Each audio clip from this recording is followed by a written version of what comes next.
Good morning, everybody, and thank you for joining us. Welcome to the Diversity, Equity, and Inclusion in the Construction of Affordable Housing discussion. If that's not where you thought you were, this is now your chance to flee before you have to listen to us, but we're hoping that you will stay and join us for an engaging conversation.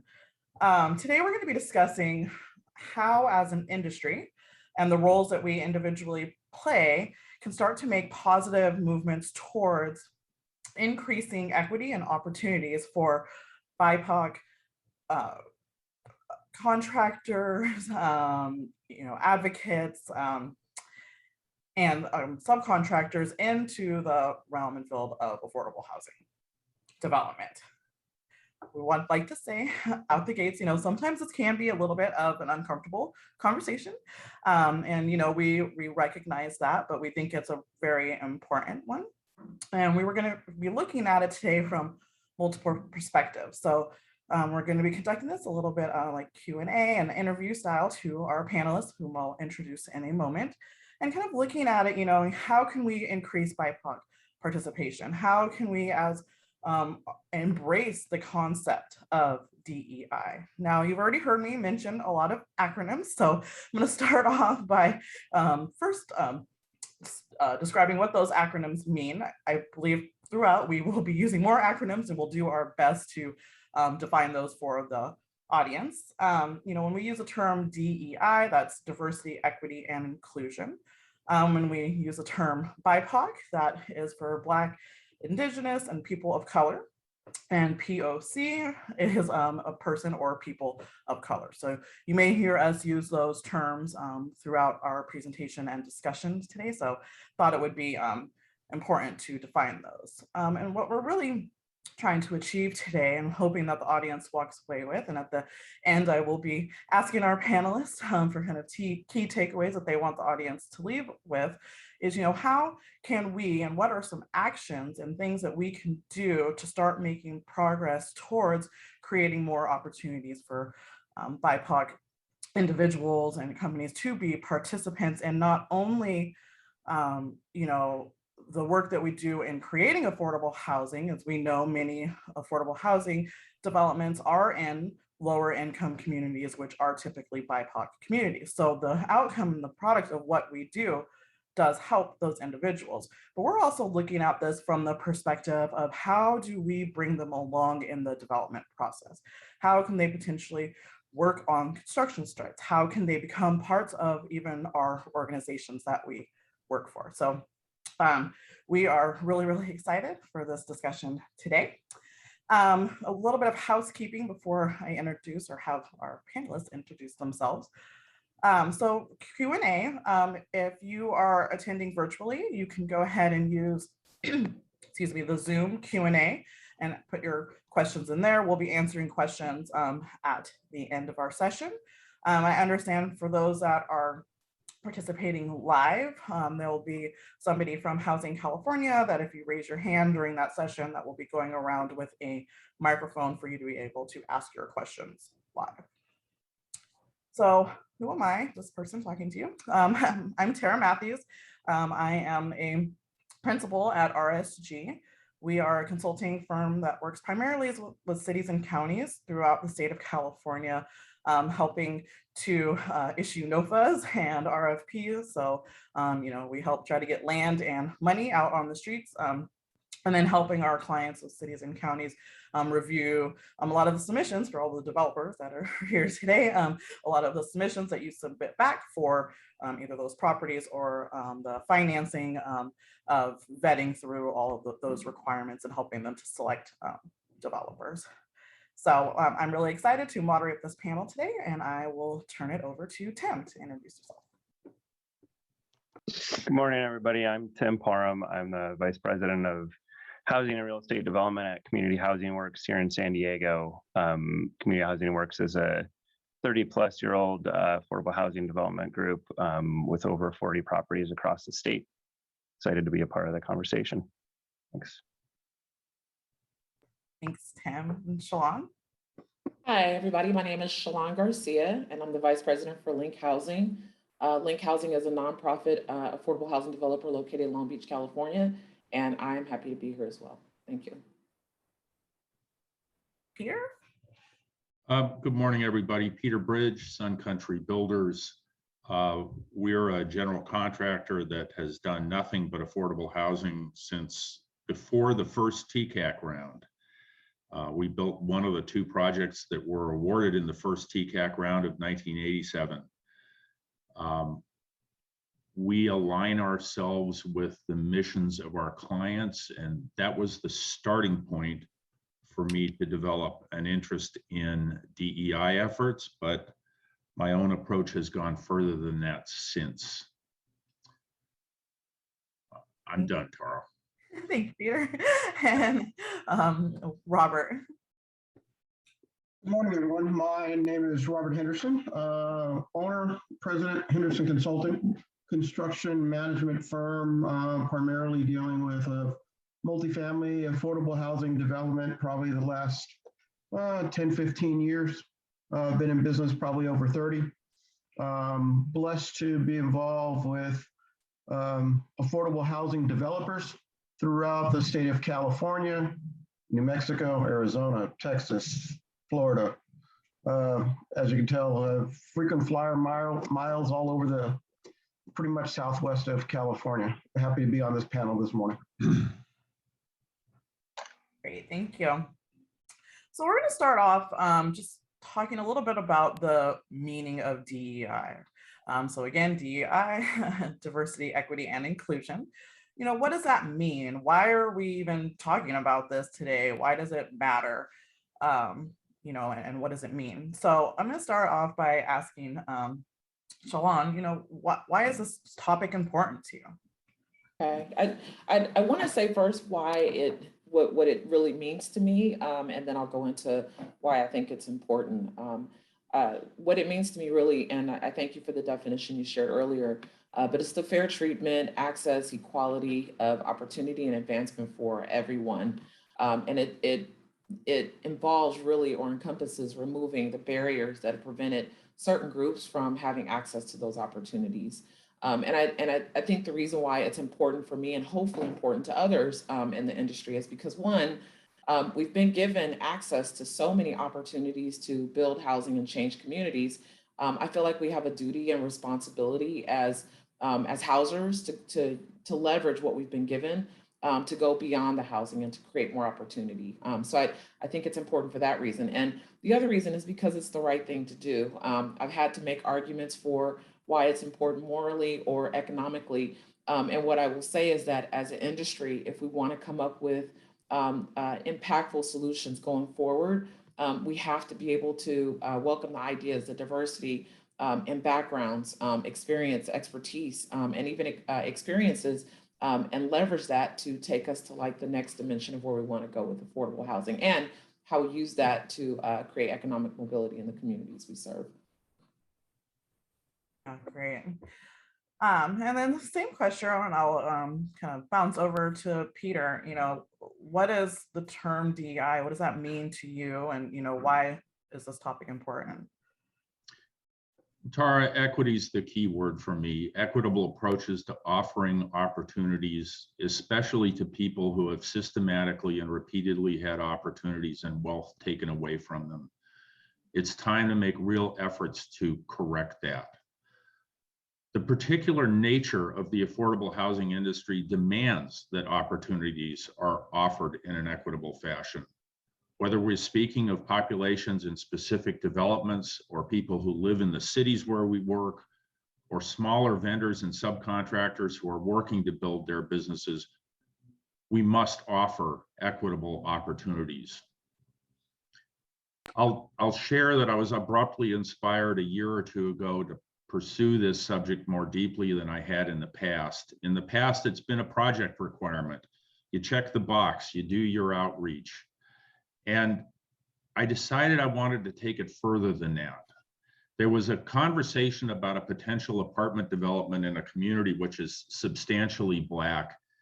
And it seemed obvious to me that the folks who lived there might be inspired by seeing accomplished, successful contractors who happened to look like them working on the site. I also have to share that I was inspired by the commitment of the National Black Contractors Association in San Diego. That organization works to serve a community which has been largely left behind in construction. We can do this, so we must. There will be costs, there will be challenges. We need to figure those things out. Yeah, we know that there's millions of dollars every year, right now. I believe we heard Shaolin talk about getting funding and financing for a project right now, and those millions of dollars that are going towards projects and developments and BIPOC communities, which is great because it's providing affordable housing, but how do we get those individuals on the other side of things of helping to participate in actually transforming communities and having opportunities to gain employment and skills and experience in affordable housing construction. So the next question I have, is what have the organizations that some of you have been working for, how are you embracing the concept of DEI? And have there been any specific actions or activities that have been undertaken to, as an organization, address these issues? And so I'll start first by posing that question to Tim. Yeah, thanks, Tara. I'm relatively new to community housing work starting last summer. And one of the things that drew me to CHW was the commitment to DEI. And I'm just going to briefly outline a process that I sort of stepped into midstream and have been able to help steer towards implementation that Community Housing Works led. And this is all following the summer of 2020, where CHW really with a national focus on DEI and, all the things that we've talked about as a focus of this panel, really became a focus of Community Housing Works to increase, the diversity of the subcontractors and the workforce that are working on building affordable housing for Community Housing Works. So formed a working group. All the senior leadership at CHW is a part of that. Our partners like Sun Country, so Peter and Robert as a construction manager were a part of that. We also brought in the National Black Contractors Union or Association, excuse me, and just had a series of meetings and just put everything on the table. What's working, what's not, and just approach it from a collaborative standpoint, and came out with some really good goals and now some implementation focus. So I'm going to briefly summarize that. Happy to answer questions later on this, but 3 key categories of the results and implementation of this program. One is apprenticeships. So finding career pathways for CHW residents and neighbors and surrounding communities to get involved in the construction of our projects. Partnering with existing apprenticeship programs, broader engagement and outreach specifically to disadvantaged communities for construction job opportunities. And then partnerships. So organizational DEI networking goals. So creating new relationships to expand the BIPOC-owned businesses and to secure vendor relationships with CHW, and really helping support our GC's outreach efforts for new construction projects. And then more specifically, and I can get into more details on this, the thing that we're already implementing is specific goals and requirements for our new construction projects as an actual exhibit in our construction contracts, focusing on requirements around really broad outreach to expand who is getting involved, but also to set goals for,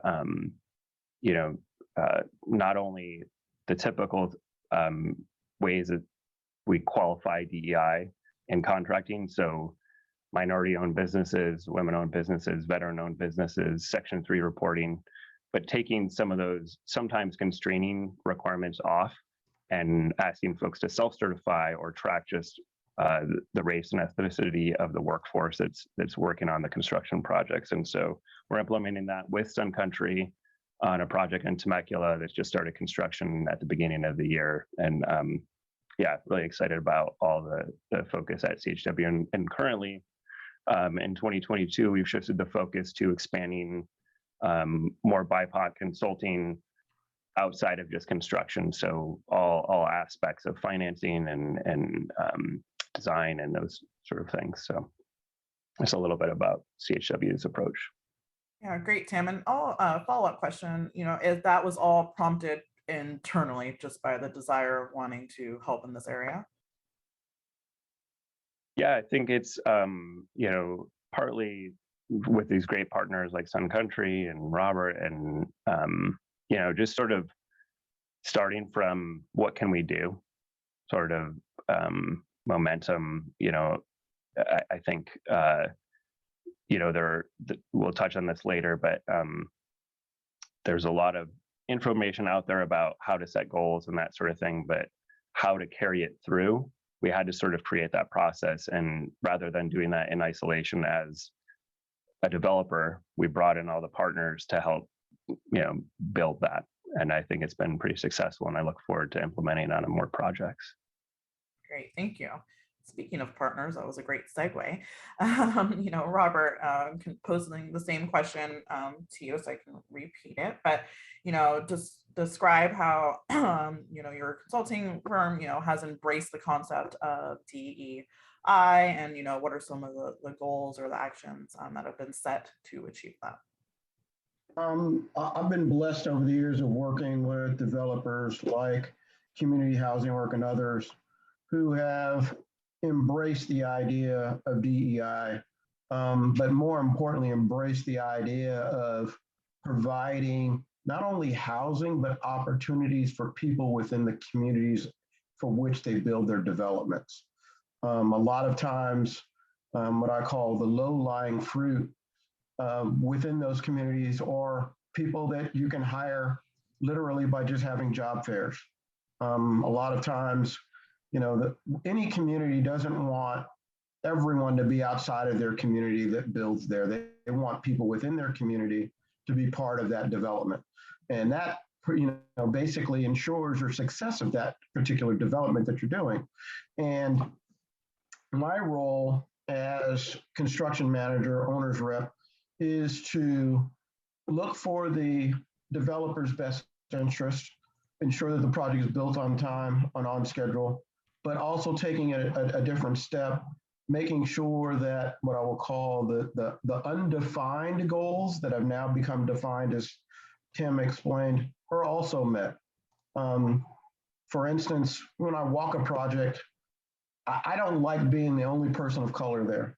And there's been years of me being the only person of color.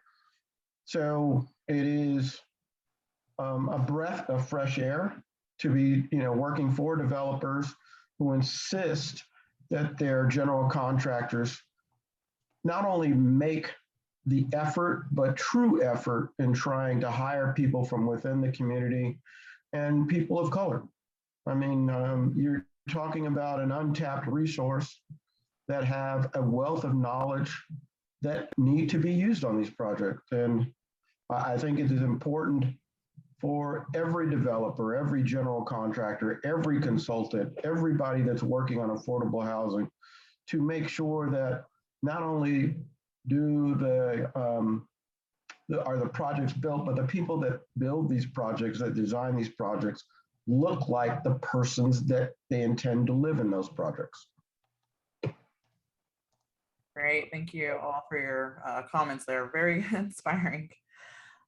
So next, I'd like to ask a few questions just around, DEI in the construction process. We've spoken in a little bit and touched upon, there are some regulatory requirements. So if we can kind of just start there, briefly describing some of the regulatory requirements and talking a little bit about, those requirements and those thresholds. And, the ultimate question I have related to that, as you're kind of briefly mentioning what those are, is it working? Are the regulations that are in place and what we're supposed to do or what we have to do, is it working? And if you have any other ideas for, potentially improvements there. So I will start by asking Tim, your thoughts on the regulations and requirements and their overall effectiveness. Yeah, thanks, Tara. So again, relatively new to the state, but this gave me an excuse to do some digging on what are the requirements. I'm familiar with local requirements in San Diego from some projects here, but at a high level, there's not a lot of requirement around what we're talking about today, around outcomes of DEI specifically. There's federal programs like Section 3, which requires certification and other things. I'm sure Peter will touch on this more later, but that's not particular to race or ethnicity. It's about income and opportunities up, which is a great goal, but I'm just noting that distinction. CHW in the past, prior to this effort, we focused a lot on how to get good results on Section 3. So that's one sort of category that there's regulations and goals around Section 3 often from funding sources. Others where I haven't seen any requirements, but there's often guidance of how to aim for goals are around minority and women-owned businesses. There is certification programs, but I haven't seen a lot of requirements around that. Federal funds come with potentially more requirements or guidance on this, but I think the gist of the way I want to answer this question is that, I'm really proud of how CHW sort of stepped into this space, which was to not wait for a government entity to tell us how to accomplish this.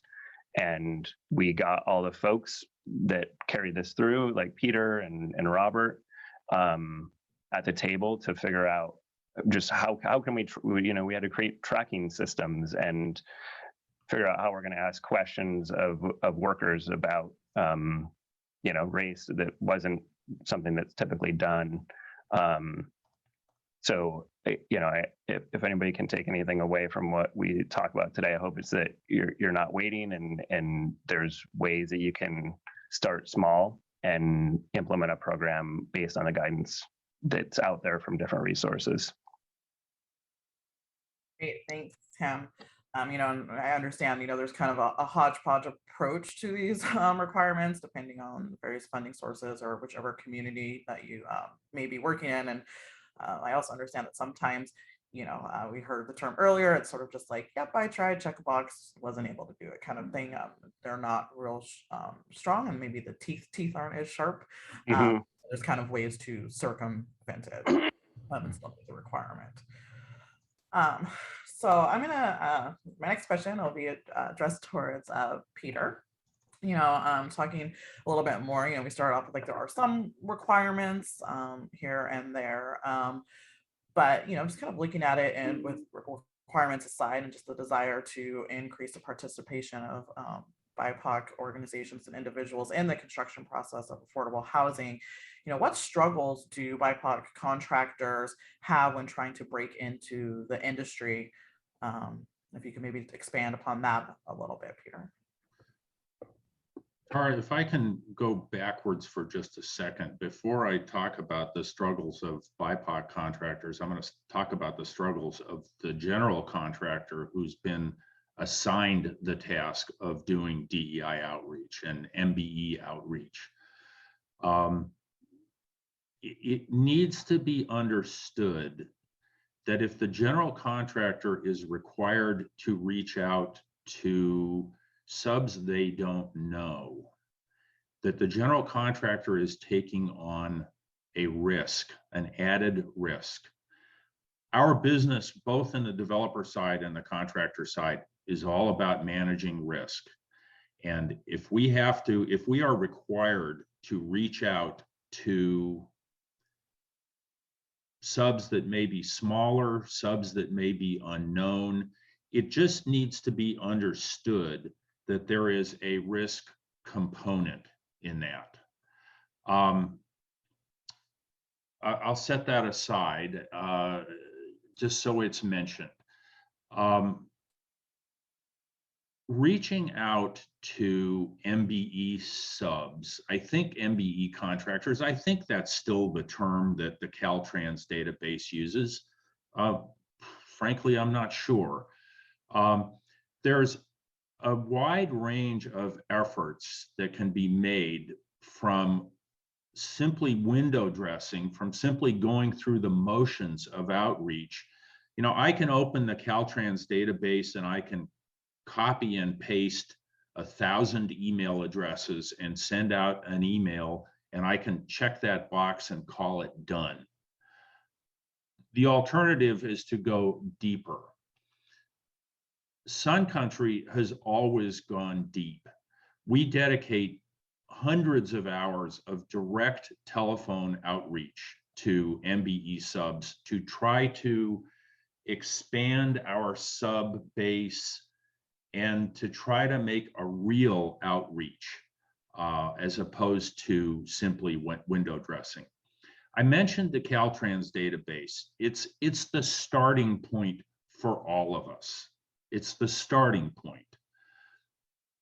There's a good news, bad news situation about the Caltrans database. The good news is it's cleaner and more current than it used to be. Somebody's been maintaining it. It's in much better shape than it used to be in. I used to do the minority outreach for Sun Country Builders years ago, and I would sit and pound the phones, and the Caltrans database was very out of date. Phone numbers weren't current and so on. That's been fixed, and that's a great start. The bad news part is that MBE standards on the Caltrans database aren't always clear. I wish I had more to say about that, but I don't. I mean, we just try to figure out how to dig deeper than relying on that database. We reach out to various chambers of commerce. There are chambers of commerce created by people of color scattered across the state, mostly in urban areas.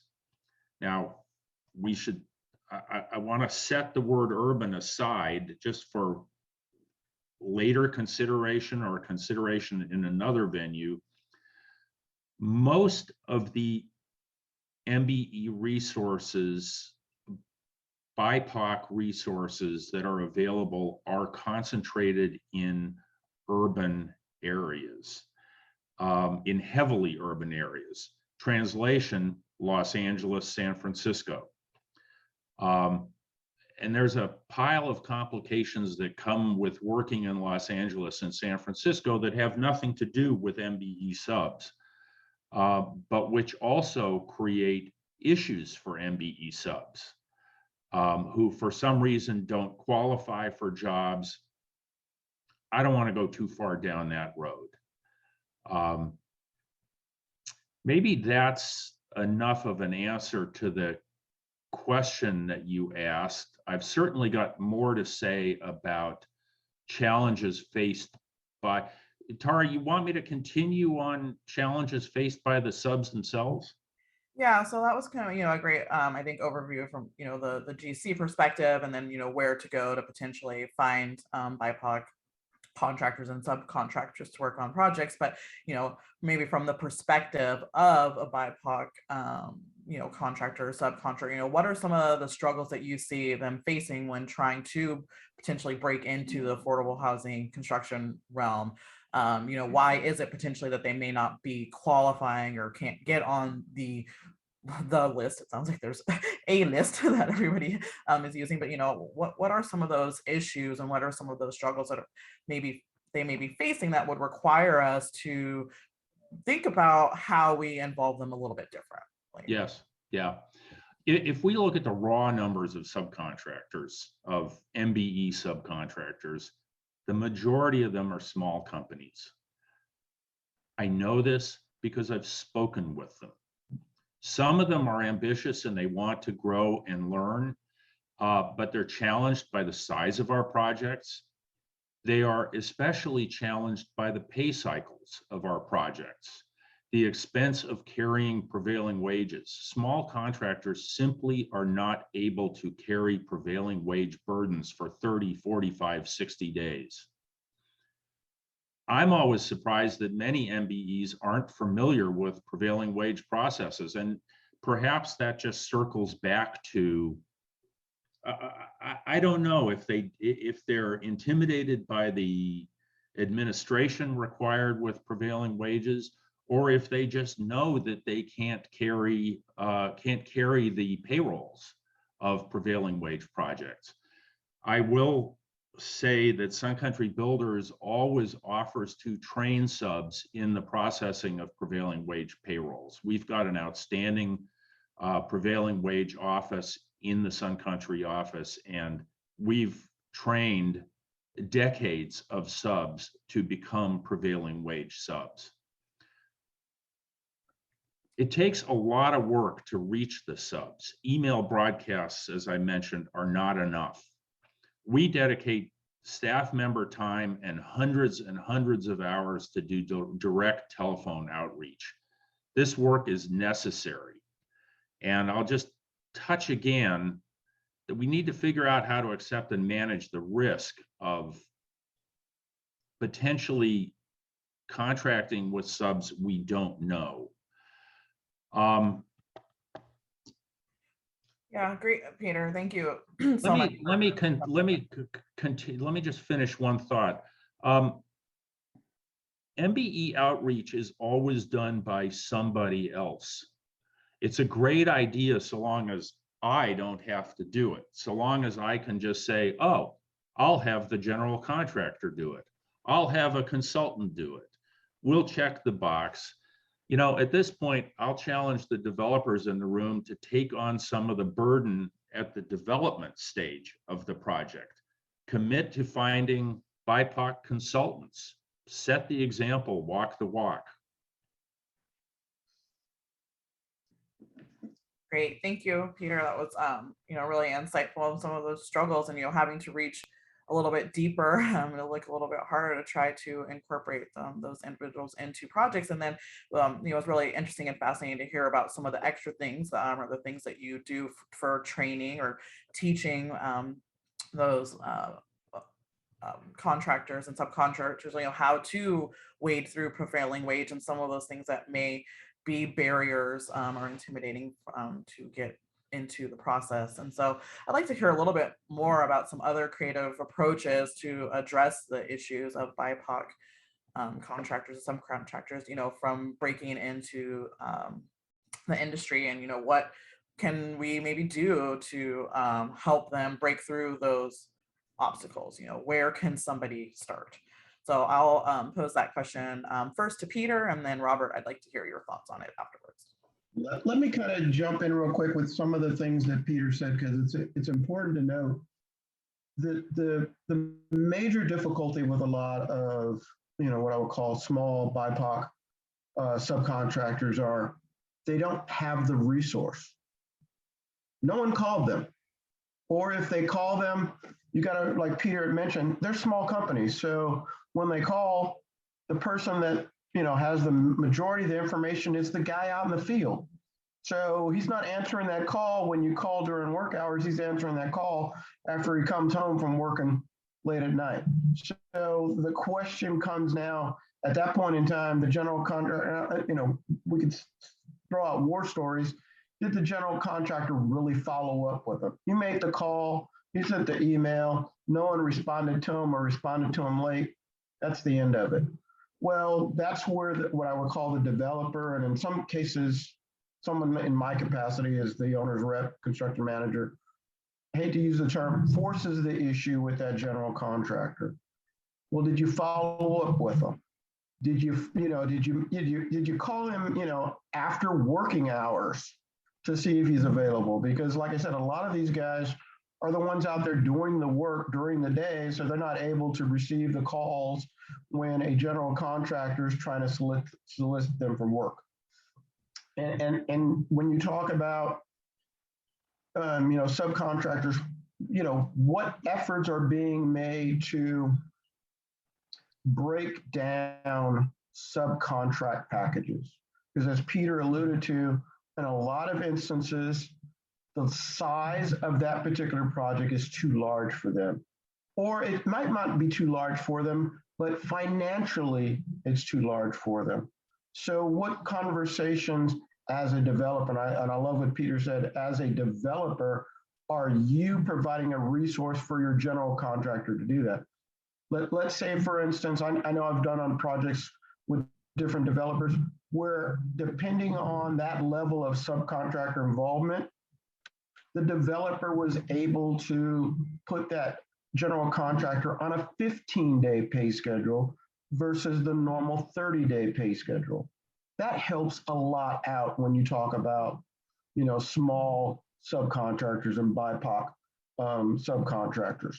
But it's making, like I said, that initial call, it has to be a true call, not just like Peter said, yeah, we all could just make a phone call and check the box, I call them. And I've been in instances where I've known subcontractors that, yeah, I got a call, but nobody ever followed up with me. And I was too busy to follow up with them. I mean, it has to go both ways, but there has to be a true effort for that. And then there's, the low-lying fruit when we talked about, developers. And a lot of, affordable housing projects are built within the same communities.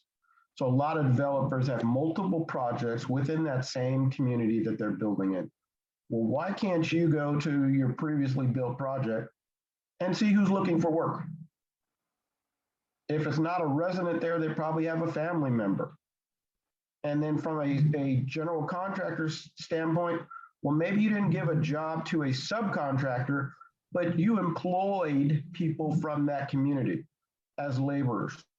I could say for myself, when I started this business, I pushed a broom, I had a shovel.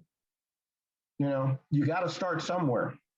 And just by giving, what I would call people from the community that opportunity, now you have stake in that project, you have stake in that community, you have pride in that new project that's being built. So, I mean, it's literally thinking outside the box, which I know Peter, can attest to. That's where you all of a sudden you'll find this diamond in the rough. You'll find a guy that, you didn't even know existed. And now all of a sudden he's working with you 5-10 years down the road. Yeah, that's great. Thank you, Robert. And then, Tim, it sounds like CHW, from the developer perspective, is starting to implement some policies and procedures to try to ensure that some of those activities happen. Can you talk maybe a little bit about that? Yeah, I mean, I'm coming up with more ideas based on this conversation too, which sounds like more conversation around how are you, general contractor, dividing up your subcontracts, and what's the obstacles. But I mean, we're just starting this, and I have some ideas about how we can improve. But one of the things I touched on around apprenticeships is we've been trying to at least get outreach to some of our existing affordable housing communities, in case there's any residents there that want an opportunity to get into the trades. We've partnered with groups like Urban Core in San Diego, which is really an apprenticeship program. Use them on our Keeler Core departments that just wrapped up at the end of last year. So those are a couple concrete examples, but I think going forward, we're starting by tracking the data. And to me, that builds a foundation of data that you have percentages, and we can get into this more later, but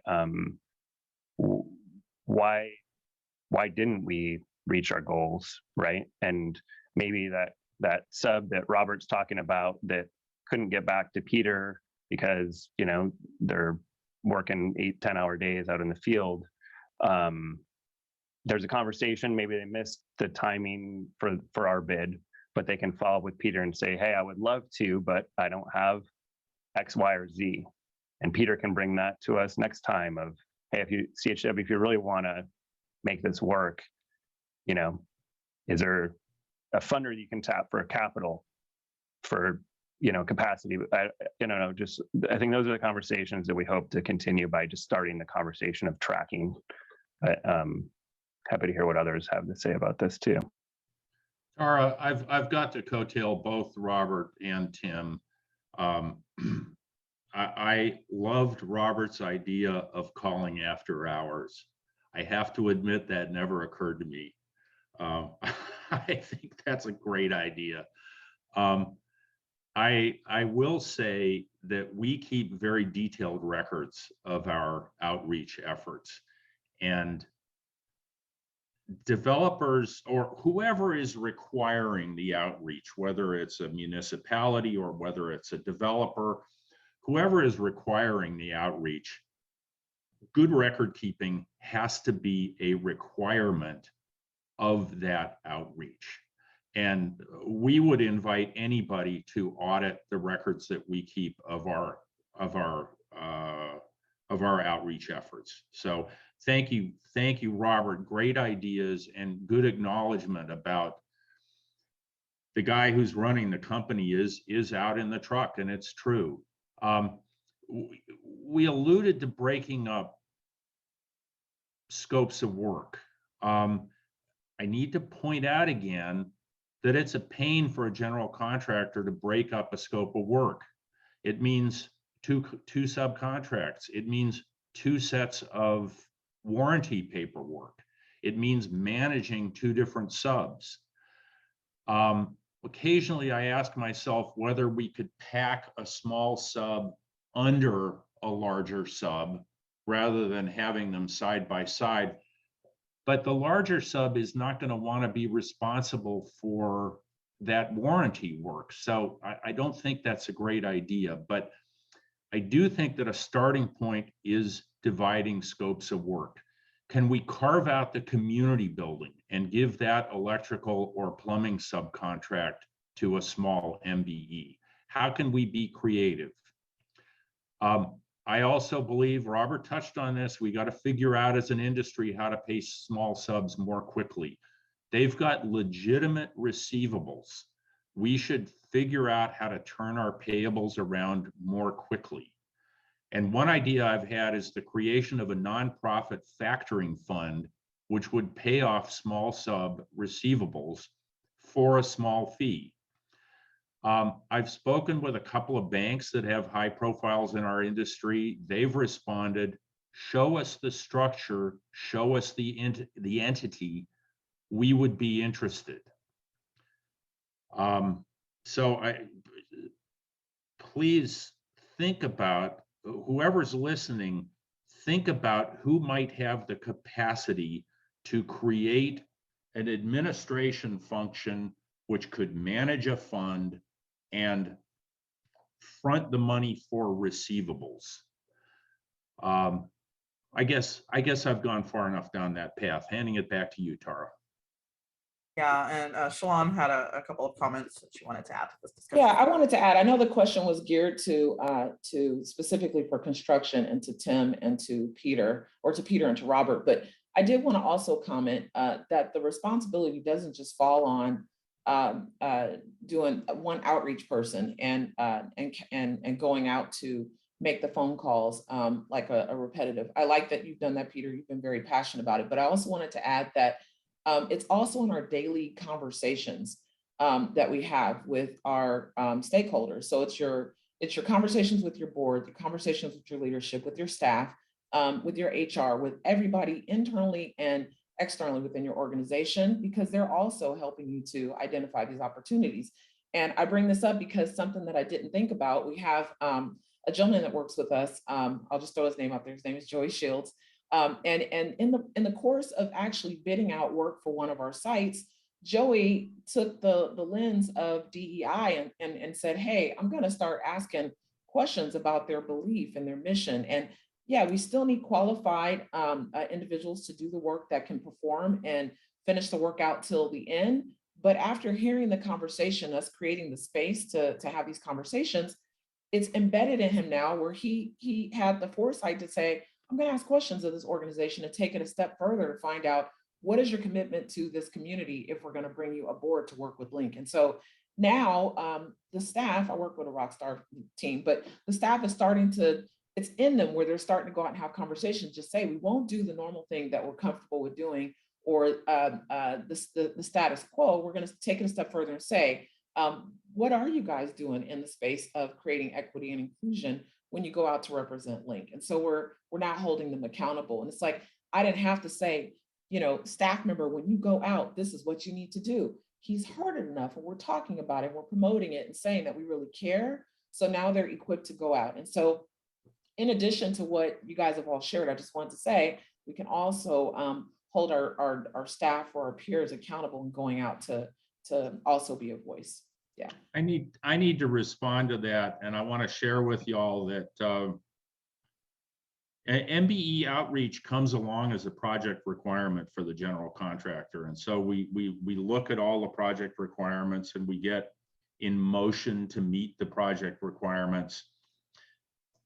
Sun Country has decided to get out in front of MBE outreach, and we've recently created an internal policy where we're going to do MBE outreach on every single project. We want to be out in front of it. We don't want to be reacting to requirements. We want to be anticipating requirements. And we don't want to have to rebuild the system on the occasions where MBE requirements come along and then, oh, okay, now we have to rebuild this effort and get fired. We're not going to rebuild it. We're going to do it every time. And one of the reasons that we decided to take that approach was that we hope that subs will start to find more credibility in us the third or fourth or fifth time they see our invitation, the third or fourth or fifth time we call them, and they start to develop a little bit of trust. Because a lot of these folks have been abused, and a lot of these folks are used to not being paid. And who is this Sun Country Builders who's calling me? So trying to build trust and credibility in the MBE community by doing constant outreach. It's a great discussion and great points by everyone. You know, it's you can see it's kind of an umbrella approach here, right? And many points of starting, you know, Shalon, your comment was really great, as internally within the organizations and the businesses we work for, it's a culture shift, it's a discussion shift of incorporating it even at the origination of the idea for the development, right? And how are we going to carry that discussion all the way through? And then by the time that, you know, that it gets to Peter and Robert, right, those discussions are already happening, and there's outreach efforts that are being undertaken. And then, you know, it's really interesting, Tim, hearing you talk about a lot of the data points. I mean, I think one of the things, and even when we were putting the panel discussion together, is, you know, we're starting this conversation. There's definitely a lot more work to do, and a lot more data or a lot more understanding of the issues, but that's not going to happen if we're not having conversations with the individuals that we're trying to bring into the process, and understanding, you know, better what are those barriers, you know, what are the things that are happening that we're doing as a developer or as a GC or as a, you know, construction project manager. Like, what are we doing that we're starting to see success with, and then sharing that with others, so that hopefully it can just be a normal thing in everyday part of affordable housing construction. So I really enjoyed hearing your comments on that. I'm going to shift gears now a little bit into, you know, what does DEI mean in the actual built project? So, you know, we've talked about it a little bit at the organization level for where we each kind of work at. We've talked about the affordable housing construction process, but, you know, at the end of the day, we have an affordable housing development that has people living in it. So, you know, how are we addressing that? You know, how can the concept of DEI be carried through to the final project and actually help residents in additional ways, just by, in addition to providing them stable and affordable housing? You know, Shalon, I'll direct this question to you, but we had talked a little bit about, you know, access to various resources, apprenticeships, workforce training, and such. Okay. I have to apologize to anybody in advance that's heard me use this comparison before, but when I think about housing, affordable housing and DEI in that space, I always use the example of fish and a fishing pole. And I think I shared it with my colleagues on this call today. The housing is great. The work that we do to bring safe, affordable, healthy housing to our communities is a good thing for everybody involved. The way that I look at DEI in that space is like the housing is the fish and the access to opportunity is the fishing pole. And so it's like you use the housing to go beyond the safe, affordable housing or the fish. We're giving them food to eat as an example, and taking it beyond to say, now we want to give you the fishing pole, which gives them empowerment. And the way you do that is by creating access to opportunities. And so first, I want to say I'm extremely grateful and proud to be working with the team over at Link, from the leadership all the way down to staff. We've gotten tremendous buy-in to do the hard work, which were the difficult conversations, the training, writing out in our strategic plan to incorporate all of our DEI policies, or not policies, but objectives for what we wanted to accomplish. It took us over a year plus to do that. And what came out of it, multiple things, again, internally and externally, from our HR, resident services to our housing development team, asset management, all groups involved. The two things out of all of what we were able to do that I'd like to share with you guys is the area that, one of the areas we chose to focus on, which was workforce development. And we identified that as being a method or a way to bring the economic mobility or the access to opportunity. And so I'll share with you guys today two of the things that we've done with two groups that we identified. We identified partners that had alignment with our DEI mission. And out of that identification of multiple partners across the nation, we came up with a nationally recognized healthcare organization and a nationally recognized technology firm or corporation that partnered with Link and shared the same mission and desires for DEI within our housing communities. And so one of those organizations has committed to building out workforce development centers at two of our sites. Those centers will cost anywhere from $500 to like $1 million.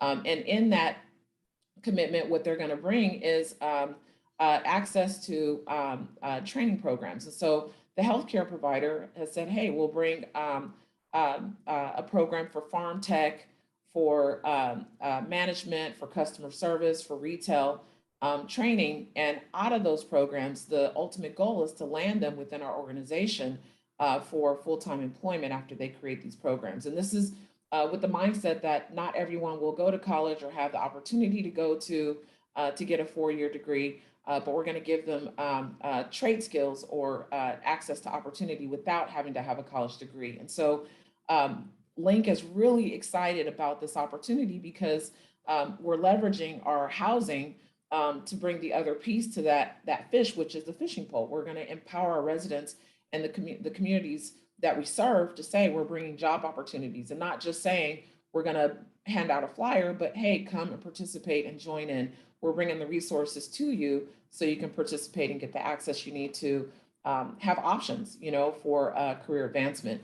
Our other partner, which is a technology partner, same thing kind of happened. They had the same goal alignment for DEI and just a real care for community, and specifically told us that they had an interest in communities of color or where there were income disparities. And so they've committed to bringing digital skilling to multiple communities within Link Housing.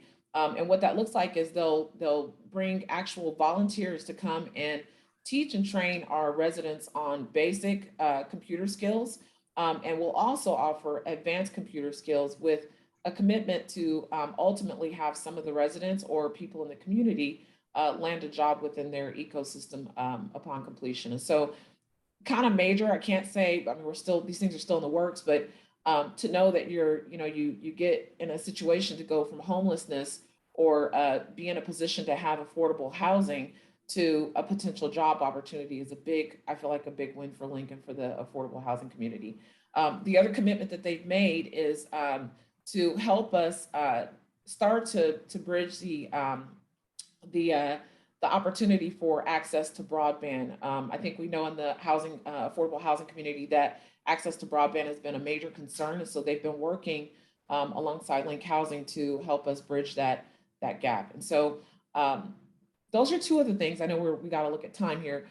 Two of the things that Link has been doing that I can share, and we have other endeavors that we're working on as well. So I don't know if that answers your question, Tara, but yeah. Oh, that's great. Thank you so much. And you can feel free, audience, to ask Q&A and the Q&A or panelists of any other ideas related to that, because we are getting a little close on time here. And I want to make sure that we, have time for our panelists to, to talk to you and describe with you kind of some action items, to take away. Like if you could take one thing away from this session today, or one action item, what would that be? And why our panelists think that is important. So, I think the goal here that you're hearing all of us talk about today is we know we want to do better in this area.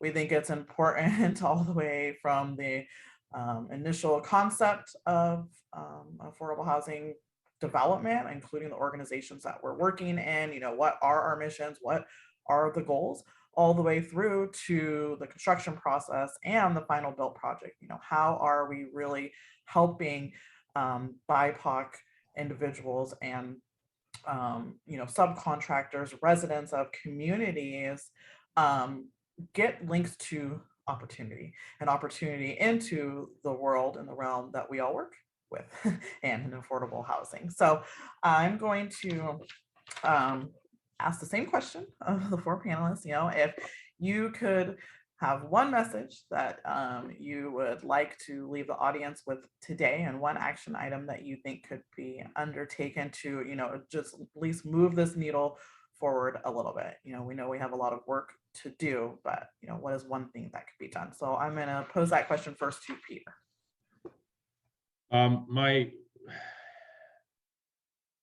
I started my time in construction with a tool belt, and I have a lot of education.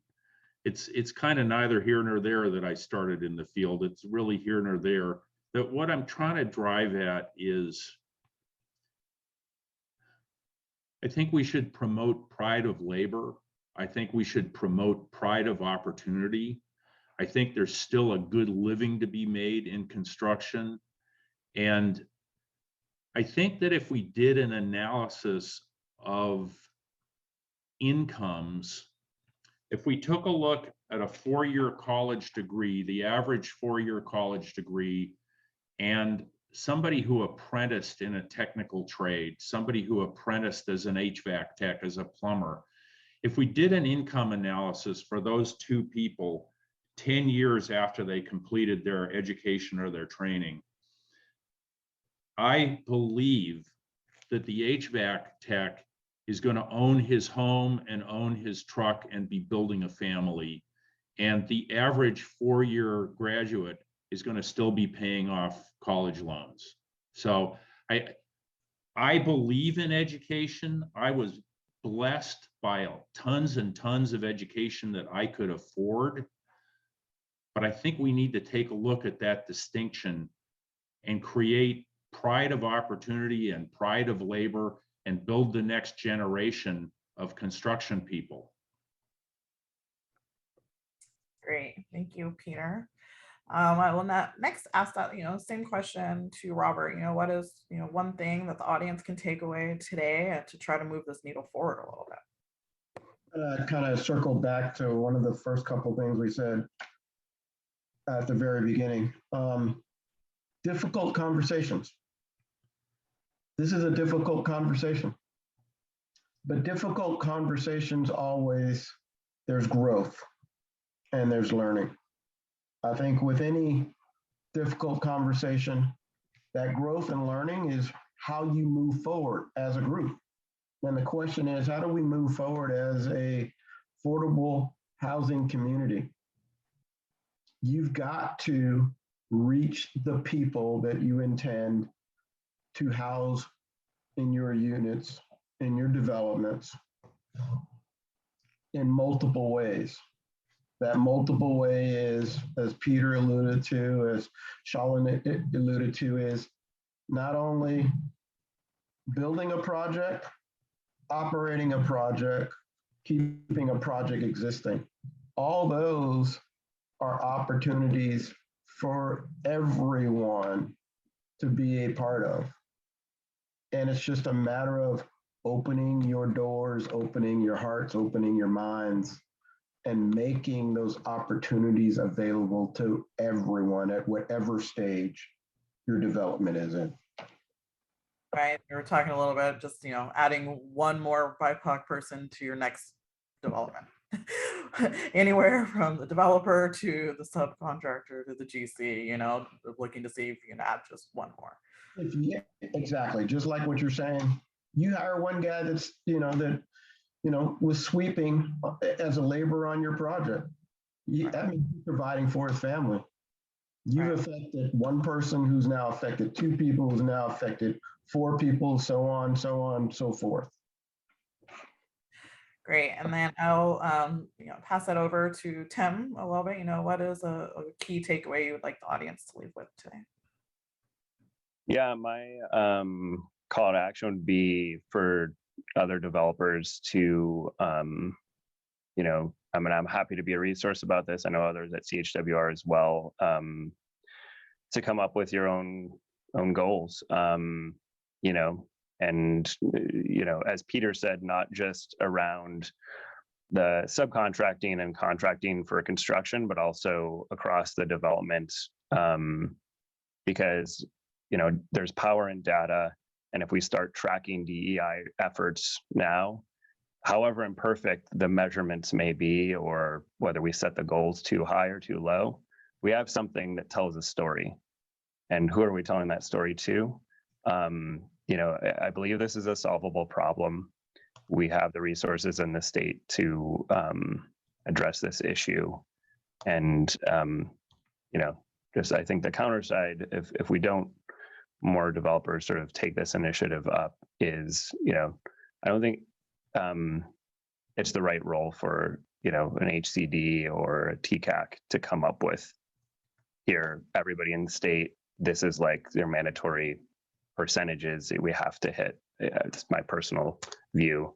It needs to be informed by what works and what doesn't. We're only going to find that out through trial and error on our, project by project with willing partners. So don't wait for the government to tell you. Jump in and come up with your own goals and see how it works. Great, thanks. And Shalon, what is your key takeaway and call to action? It actually ties very well to you, Tim. Yeah, I want to say mine is, it sounds very simple and very easy, but it was, again, I'll go back to our staff and leadership. They've been so awesome at just adapting and being resilient through having these conversations and going forward with our DEI. And when it came down to the DEI statement, so many different, just the passion and the thought that went into creating our DEI statement. That was probably the most challenging part of the process for all of what we did for DEI over the last 2 years. And so my challenge to all the leaders that are attending and to staff is to commit to having your DEI statement for your organization on your website, posted by the end of the year. It sounds super easy, but I thought, well, that's going to be my one thing, but let me go check our website to make sure ours is up.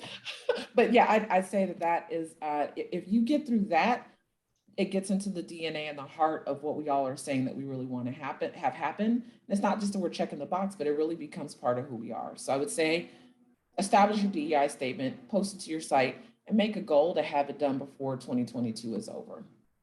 Yeah. I love it. That was a great idea. Thank you. Yours too, Peter. Well, thank you for a really robust discussion. We do have some questions in our Q&A box, so I think I'll start there. And then I believe, like I said, the Housing California people will help us with any questions from the live audience. So the first question in our Q&A is probably directed to Shalon and Tim. So our DEI goals / plans included as part of the developer's overall strategic plan, which are approved by boards of directors, and our funders / public agencies expecting nonprofit developers to formalize and manage their goals / plans. I can jump in. I would say that it is part of our at Link, it is part of our overall strategic plan. It took, I'd say a little bit, about a year actually, for us to identify what we wanted to be incorporated into our strategic plan. And then we had to get buy-in at different levels within the organization. And I can say it was not an easy process, but we with the executive team, they were able to push and make it a priority to say, this is important to us. And they communicated that to the board and then internally to the staff as well. And so, yes, we do have a plan that goes out several years, and DEI is incorporated throughout that plan. And I guess for the second part of that question, in formalizing it for our funding agencies, I can't say with certainty. I see BIPOC popping up more with funding applications, but I think the bigger thing will be that in our RFPs, we're noticing that most of the RFPs that we're going after are requesting or asking for our commitment to or our plans for DEI within that proposed development. And so we are seeing that more often than not. Great, thank you for answering that. Tim, do you have additional? Yeah, I would just add on to the second question there that, yeah, we're seeing a lot of narratives and applications and RFPs around what are your DEI plans, how that's being evaluated. I don't know, but it is being asked. So it's good. The conversation is starting. So that is a good thing. And then, we should all be prepared for responding to that.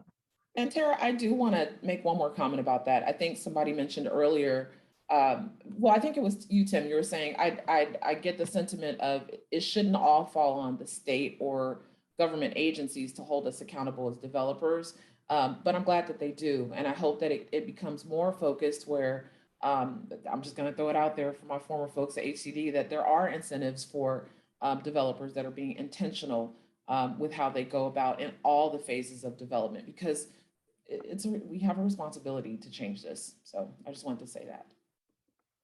Thank you. The next question is, would a joint venture or something similar between smaller subs help? So that's probably for Peter or Robert. I think it's too complicated to answer that just shooting from the hip. An AIA contract is a very complicated thing. I can't answer that question shooting from the hip. That contractual relationship is so specific and so carefully built. Who would the entity be? Would you have one contract with two people? I don't think the contract would work. That's just my instinct, and that's just a quick reaction.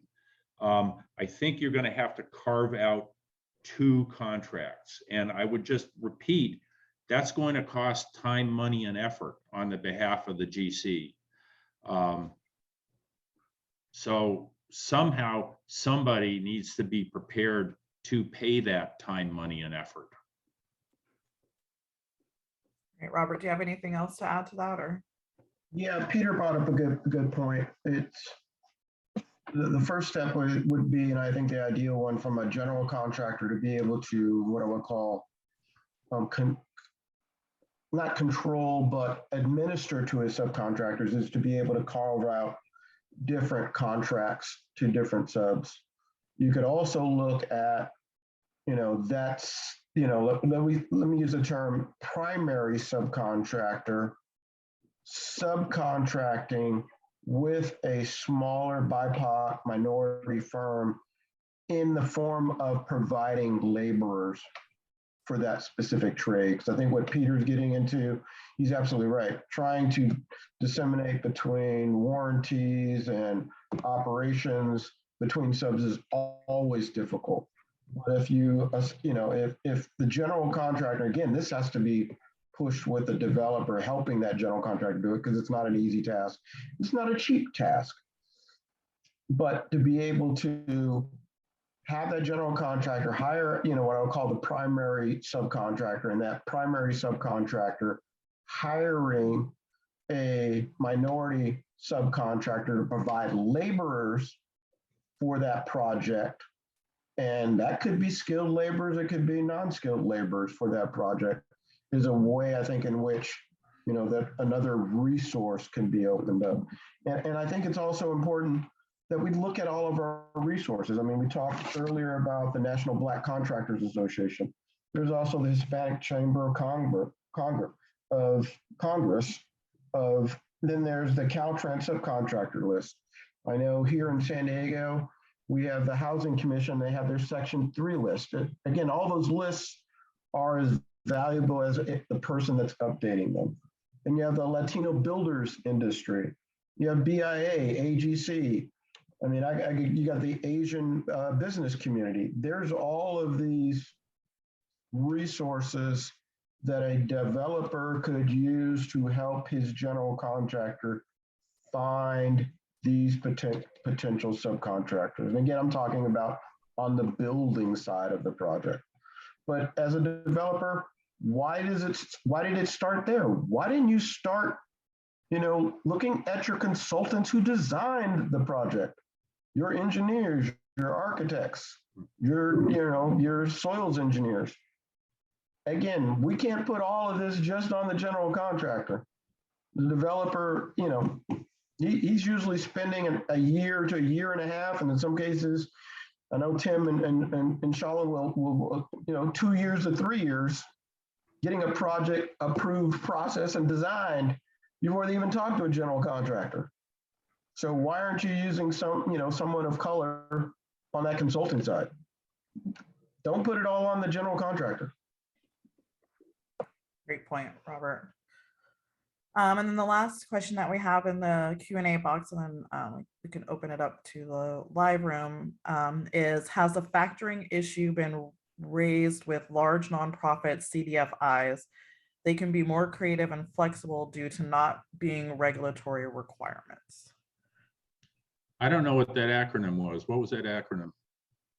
CDFIs are like a financing institution.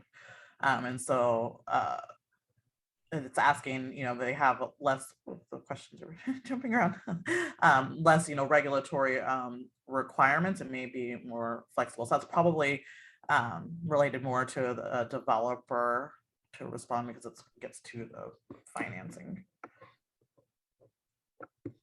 All I know is I'm going to keep raising the question until somebody smarter than I am comes up with a structure. Yeah, Tim or Shalon, have you guys done any CDI? I have not, in respect to affordable housing. I'm familiar with factoring for other business structures. And as an African-American woman, former business owner, not a fan. It's not a, I think if we're trying to create opportunity and access, to me, in my opinion, the factoring ends up being a riskier option. It would be almost likened to a payday loan, in communities of color or low income communities. Not to say that those two are the same, it's two different things, but I'm just saying factoring is considered to be like a high risk scenario that business owners do when they have no other options. So I don't know if that ends up, I see you shaking your head, Peter. I know Peter's been a fan because you mentioned this to me a couple of years ago. So I'll let you weigh in. No, I gotta respond. There are two simple responses to this. The cash flow in our industry is a very reliable cash flow. We know where the pots of money are. These are not risky payables. If a subcontractor's invoice has been signed off as payable, the work is done, the pot of money is there. This is not like factoring out in the big world. I just have to repeat, our pots of money are very reliable pots of money. We know where the financing is. Secondly, the ugly side of factoring is that it is a business that gouges working people. And you're mentioning payday loans is a good comparison. Factoring runs anywhere from 7 to 13% typically across the United States. I'm fantasizing about a nonprofit factoring organization that would run maybe a point. Okay. Just enough money to carry its own overhead and to have a few administrators who can manage the paperwork. Yeah, I'm in favor of that, Peter. If you're saying to make it cater to an industry where we have more control and we set the policy for something that's fair or equitable, because it creates cash flow, and that's what a lot of underrepresented businesses don't have access to capital. This would be a great solution, but not at an expense that could be a big risk to them being able to operate. I couldn't agree more. Yeah. We don't want to cost anybody 7, 8, 10% on their Right. on their receivables. On anything, right? Right. And so we're kind of at time, but I do want to make sure if there's any questions in the live audience that we can address those. Tim, the tech, I can't see the audience. I don't know if there's hands raised or not, or if there's questions in the live audience, but if you could let me know, that would be great.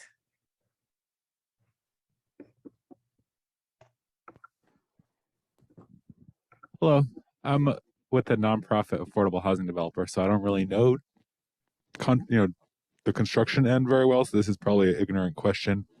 One of the pain points I heard is that small BIPOC contractors and subcontractors don't want to take on the burden of prevailing wage, all the paperwork. And I was wondering if any of the panelists have any suggestions for how to train up, how to encourage shops to go prevailing wage. Thank you. I'll jump on that real quickly. I think that many minority subs are missing a huge opportunity because they can have a leg up if they are qualified to do prevailing wage work. If there's a prevailing wage requirement and an MBE requirement on a project, I would hope that the subs would position themselves to be able to take advantage of that. So just want to reiterate, there is an opportunity for MBE subs in the PW world. I will also reiterate, Sun Country Builders trains anybody who is, and we offer it. We don't wait for people to come ask us. We tell them, you're missing an opportunity and we will train you. I want to comment to what Peter also said. There are large primes that if they want to make their clients happy, and I think Peter is trying to do that, where the developers, we or us or you all have you have the influence and the power to do that. I mean, you are the client. And so when I mentioned earlier about how it's a responsibility and duty, we're being given stewardship over large amounts of money and resources. And so there's nothing that's keeping you from saying, hey, with every single person that touches our project, we're going to get intentional about the questions we're asking and about the intentions of the people we bring on to work on our site. So for example, Link does work with Sun Country. If we're working with Peter, we can say, for this particular site, here's our expectation. If we say we want to see an increase in the number of BIPOC subcontractors, and we're, the excuse we hear is there's not enough of them or they're not out there, then I can say to Peter, I want you to create a program. He may or may not do it, but there are some primes that will say, we're going to create a training or an outreach to say, hey, subcontractors, in order to work with Sun Country to get a job with Link Housing, here's the criteria. We're going to take you through a 6-week training to get you ready. And here's what the opportunity is going to involve. And that's happening 6 months, a year, 2 years before you put a shovel in the ground. And I was actually a recipient of that way before I came to Link with another prime that did that for me.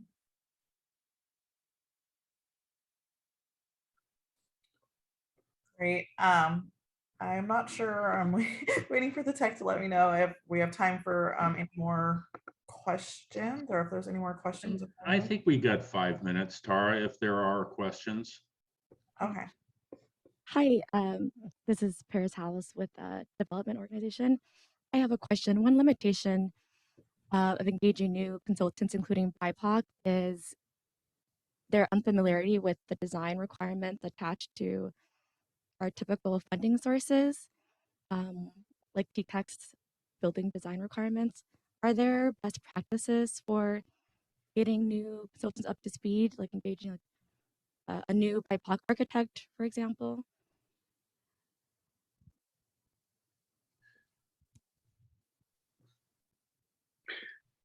Real briefly, there are 21,000 licensed architects in the state of California. 300 of them are Black. So there's an interesting challenge right there. Now, within that 300, there are qualified architects. They're out there. They can be found and they know how to do their job. So I'll simply toss that out. Go ahead, Tim. No, I was just going to say pretty much the same thing, that there are actually a lot of qualified groups out there. I think it's, on developers to connect with that and make it, to Shalon's point, intention of doing that. And it's something we're just diving into, and there's not a clear map of how to do that sort of outreach. And I think as a community of affordable housing developers, we can hopefully share across. I know a lot of groups across the state have been hosting sessions like on, meet and greet with different consultants to engage on that. I just, while I have the floor for just one more second, I want to touch on one other key point that's come up in conversations here, and Peter touched on it earlier and called it risk of,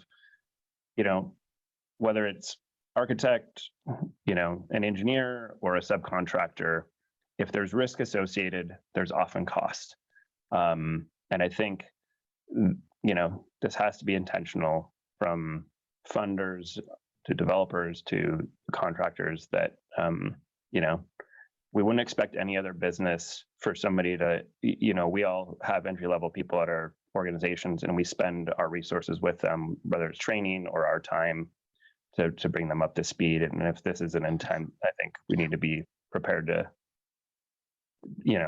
address the resource issue. One of the virtual participants, I'm not sure those in the live audience can see, but put a link into the chat saying a helpful resource may be the National Organization of Minority Architects. That's www.noma.net as a potential resource to find qualified minority architects. I just want to say I'm in touch with them in San Francisco, in Los Angeles, and nationally. Well, thank you so much, everybody, today for listening in to our discussion. And hopefully we have this discussion again, we will have more success stories to share and hear from everybody on moving that needle forward. Thank you. Thank you.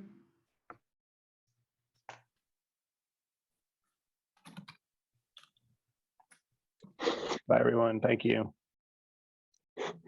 Thank you, everyone. Thank you.